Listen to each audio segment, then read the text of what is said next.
In this section we're going to look at how we work with programs in Windows 7, and we're going to start off by having a look at what's here and what's bundled with the operating system. Now you can find programs in the Start menu. Here, remember, you'll see the most commonly used programs, and you can click on the All Programs link to bring up a list of all the programs that you have installed. Some of them may be in folders, and you can open those folders and you can see all the programs that are there. You can also use the search box at the bottom of the Start menu, and you can type automatically as soon as the Start menu opens. You haven't got to click in it to find a program. Now, I'm going to show you some of the more interesting programs and more useful programs that come bundled with Windows 7. We're going to start with the disk cleanup. Now, this is a useful little program for cleaning up temporary and useless and unwanted files from your computer that can clutter your computer up over time. You start by telling it what drive, and by default it'll automatically select the hard drive or partition on which you have Windows 7 installed, so it's very good in this respect. Now, temporary files, as I say, are created by programs, by your web browser, and they are just that. They're temporary. They're of no use to you or anybody, and they can clog up your computer. Now you can see here, you can empty all sorts of things, and you'll probably find that you're not going to need any of this, and it will tell you how much space you'll be able to recover. Now you may find that you can recover an awful lot of space. So once you've selected what you want to get rid of, press the OK button. Yes, we want to delete these temporary files, and disk cleanup will then clean up these files, and Windows can become a little bit more responsive and a little bit quicker to use after that. Now let's look at some of the other bits of software. Windows Media Player is an old favourite. This has been improved in Windows 7. You may be using other software such as iTunes if you have an iPhone or an iPod, or you may be using the Microsoft Zune desktop software if you have a Windows phone.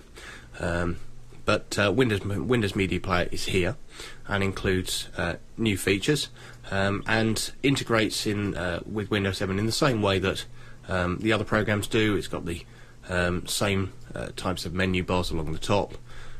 Here we have options for playing music, burning music to audio CDs, and syncing your music collection with MP3 players. And you can see media libraries here that are shared on other computers in the left hand side. So that's Windows Media Player. Also in the bottom right here you've got a new Now Playing view. If you click on that, then you get a nice little minimised media player that has all the controls that you need. Then there's our old favourite, the calculator. Now the calculator has been vastly improved in Windows 7 for the first time in I don't know how many years, and it's got new views. I mean, you've got this traditional view in which you can do calculations, but you've got new ones. You have a scientific calculator, a programmer calculator, and a statistics calculator. But there's even more. We've got unit conversion in here, all different types of units. We've got date calculations, calculate the difference between two dates or add or subtract days to a specific date. And there are other ones that you can that are available in the calculator, including mortgage payment calculations and fuel economy, and it's a vastly improved calculator since earlier versions of Windows 7. So that's great. Windows Media Center is an excellent media interface for television and pictures and videos. You need a television tuner card in your PC or your laptop in order to be able to use Windows Media Center properly, and it's intended to be used via a remote control from your living room, across your living room, and it's really very, very intuitive indeed. It's an absolutely fantastic piece of software. Then we've got WordPad. Now, if you haven't got a full version of Microsoft Office, although there is an online version, and you'll see the address pop up on your screen here, that's completely free, you can use WordPad. Now, this is built into Windows 7. It is a basic word processor. You can see it uses the same ribbon interface along the top here that Microsoft Word 2007 and Microsoft Word 2010 do. You have two tabs here. There's zooms, you've got rulers, you've got word wrap, you've got quite a few tools, and here we've got the drop down menu where in the top left where you've got your open, your save and your print commands. So WordPad again is a very useful tool. Now, in the next segment, we're going to look at how we at some extra software that we can download and we can plug in to Windows 7.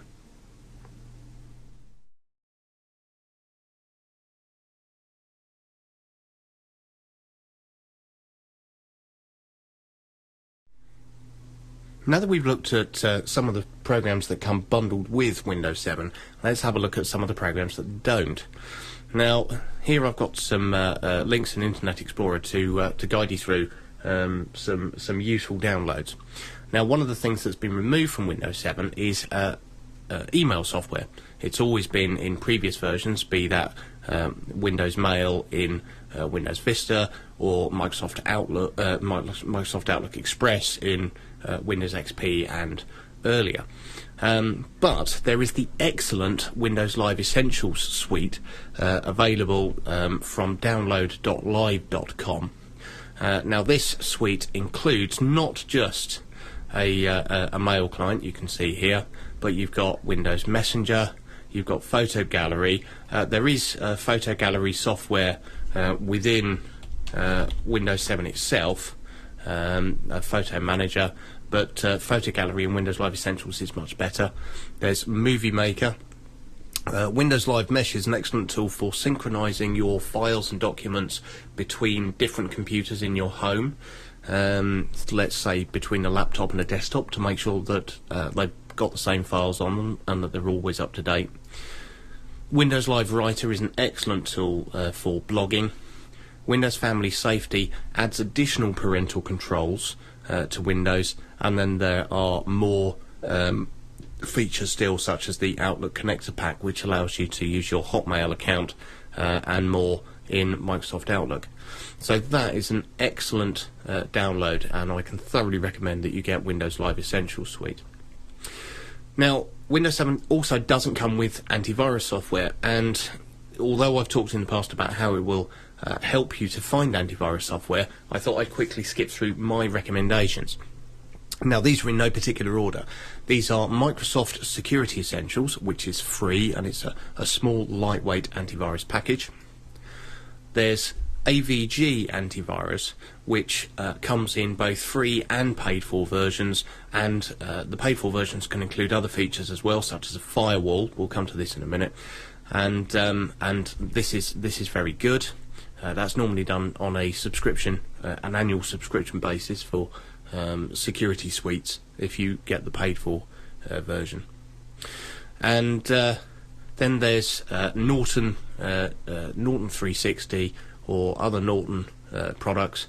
These are paid-for antivirus suites, including other features such as firewalls, and the Norton products are again very, very good. Then there's anti-malware software in addition. Now, you can only have one antivirus program running on your computer at any one time, but you can also have anti-malware software. These find Trojans and other bits of software which try and steal your passwords as you type them in on the keyboard. So my two recommendations are, the two that I found to be the most effective are Malwarebytes, and you can see the address here, and Spyware Terminator. Although of the two, I probably recommend Malwarebytes. Even though Spyware Terminator is completely free, Malwarebytes is a better program. Then finally we come to ZoneAlarm. internet security. Again, Joan Lambert provide their own antivirus package, but they're best for their firewall. Now, firewall helps defend your computer against attack from outside, and it also means that if you've got malware on your computer, it can stop that malware from broadcasting personal information about you and your computer to the outside world. Again, Joan Lambert, you'll see here on the right hand side, comes with free version and paid for versions, and the free firewall itself is perfectly good. So you don't actually need to pay anything for your security software. There are free versions of all of these. They are missing some functionality. They may not automatically update, and they may not automatically run, but as long as you do this once a month, then you should be absolutely fine. But as I say, there are some software packages that are missing in Windows 7 that are absent, but these are my recommendations and where you can get them. Now, in the next segment, we're going to have a bit of fun, and we're going to look at the games.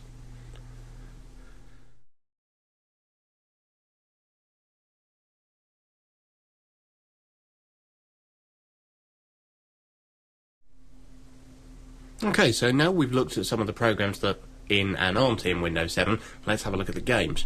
You access these from the Start menu by clicking on Games. Now, in some versions of Windows, this Games link may not be available, but remember, you can modify the Start menu by right-clicking on the Start button, selecting Properties, then pressing the Customize button, and you'll see further down Games, and it may be set to Don't Display this item, so you can either display it as a link or display it as a menu. So, we'll open the Games Explorer. Now, when you first open this, it'll ask you for your settings for the Games Explorer, so we'll have a look at these. Now, games that you install in Windows should automatically appear in the Games Explorer, and Games Explorer can automatically check for updates for the games when they're available. This can be very useful, and can download information about the games, so you can set these options. It will also give you information when you click on a game about the rating for that game. So here we can see that they're all suitable for all types of audience, the games we have installed here. But if they're any with a 12 or a 15 or an 18 rating, it will tell you, and you can click on Learn More About Ratings to find out more information about them. Also, it'll tell you what what speed rating you need on your computer in order to be able to play the game. It'll give you the current rating for your computer, which is, in this case, is 4.5, and it will tell you what's recommended for this game and what's required in order for that game to be able to run properly and smoothly. So these are the games that are installed bundled with Windows 7 by default. You may not see them, and if you don't see them, in a couple of segments time I'm going to show you how you can turn them on. Because in some versions of Windows, especially the corporate ones, corporate ones and Windows 7 Professional, they are hidden by default, but you can easily find them. So we'll look in a couple of sections, as I said, at turning Windows programs and features on and off. But in the next segment, we're going to look at installing and removing programs.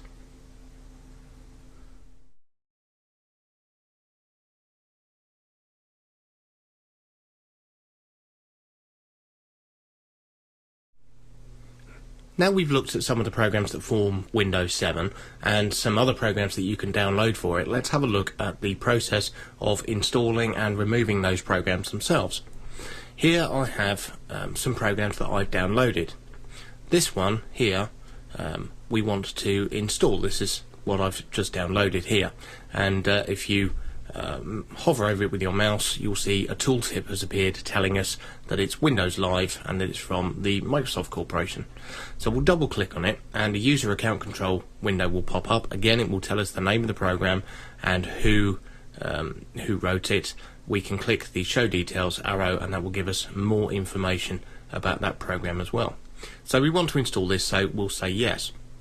Now, when you install software, there are several things to bear in mind. Firstly, where you want it to go, and secondly, what options you want it to install with.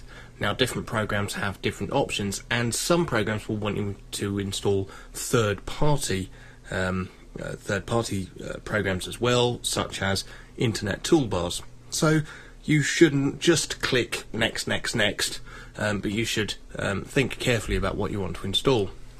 Let's say, for instance, in this one, it says install all of Windows Live Essentials. This includes Messenger, Photo Gallery, Movie Maker, Mail, Writer, Family Safety, Windows Live Mesh, Messenger Companion, Bing Bar, which is an internet toolbar, Outlook connects back to Microsoft Silverlight. Do we really want all of these programs? So instead, we'll choose which programs we want to install.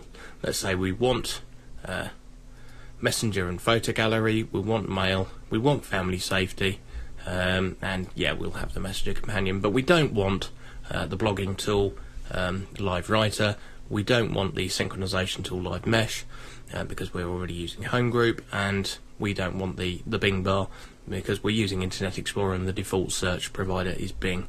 Anyway, so you can tick and untick the options that you want, and it'll look different on each program, but the options will generally be the same. So now it will install the program, and when it's complete it will let you know, and that program will appear in the Start menu. Now that we've looked at installing a program, let's have a look at removing it. In the Start menu, you want to click on Control Panel. Now, in the Control Panel, there is a section here for Programs, and there is a link directly to uninstall a program. So, click on this link. Now, this will tell us what programs are installed. Here we've got 3: Feedback Tool, Microsoft Security Essentials, and Virtual PC Integration Components. Let's say we want to uninstall Microsoft Security Essentials because we're moving to a different antivirus package. You click on it once to select it, and then in the menu at the toolbar at the top you'll have other options. You'll see here, for this one, Feedback Tool, there are change options and repair options. Now you remember I said when you install a program you'll have various configuration options for it, or you might have. If you press the change button, you'll be able to modify those configuration options. If you press the repair button, then you can reinstall a program if it's malfunctioning. But not all programs will have these two options. You can see here Microsoft Security Essentials only has an uninstall button, so we'll click that. Now Windows will ask if we really want to uninstall it, and if this is what we really want to do, then fine, we can click yes. It's being a bit slow at the moment because it's installing something in the background, so yes, when we're ready we'll click the uninstall button and then that program will be gone. Now in the next segment we're going to have a look at adding and removing some of these programs that are bundled within Windows 7 itself, and showing ones that may already be hidden and hiding ones that we don't want to see.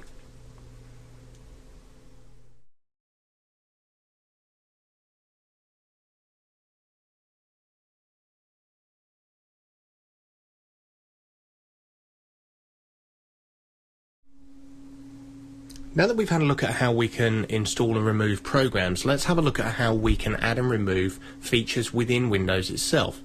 We do this in the Control Panel, and in the Program section, click on Uninstall a Program.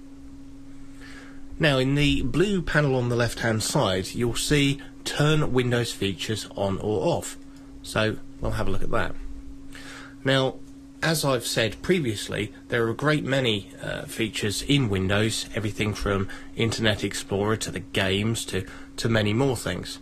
And you'll see here in this list that some Windows features are ticked and activated and some are turned off. If you're using Windows 7 Professional, for instance, you might see that the games are unticked, so you can tick them to turn them off. And if you want to remove certain games, let's say we want to remove Purple Palace here, because it's a game for much younger players, then we can turn that off.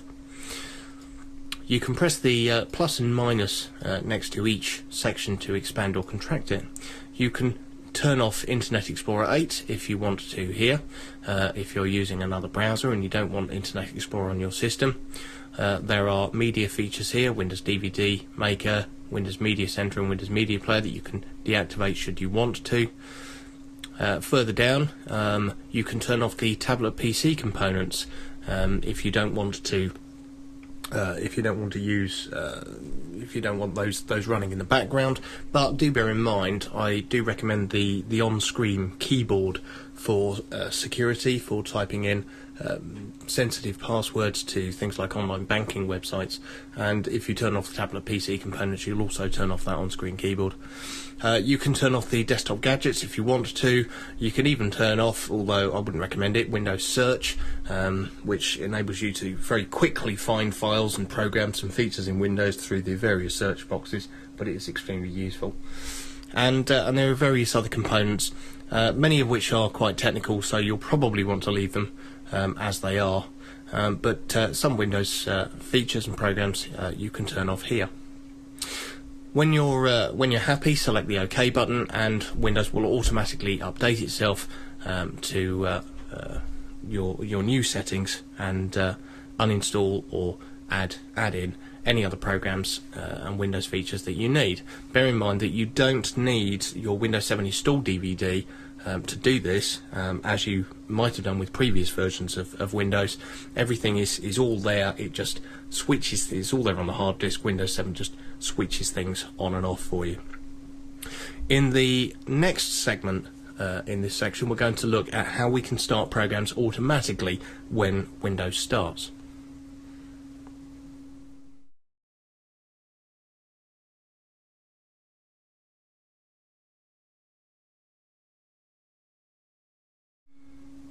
Now that we've installed some programs within Windows 7, you might want some of these programs to start up automatically when you start your PC, so that you haven't got to run them manually. If you look in the Start menu in the All Programs section, you'll see a folder here called Startup.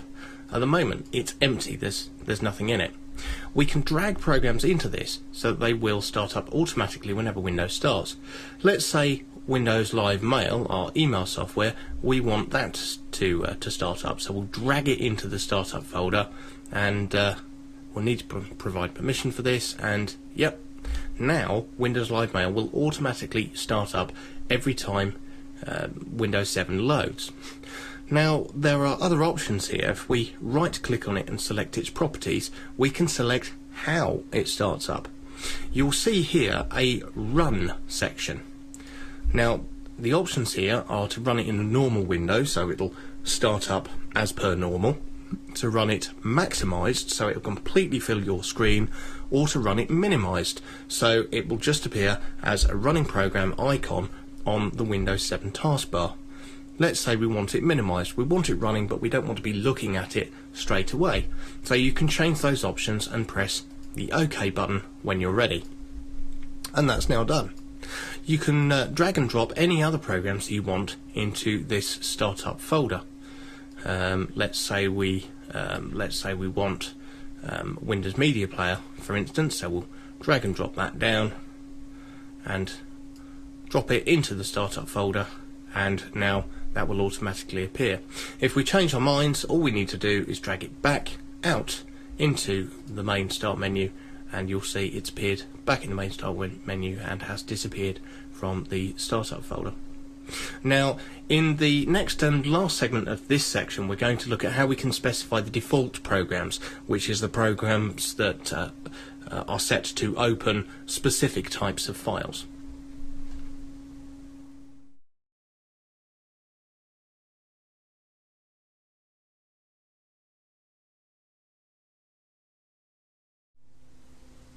Now that we've looked at the programs that come with Windows 7 and how we can work with programs, let's look at how we can specify the default programs.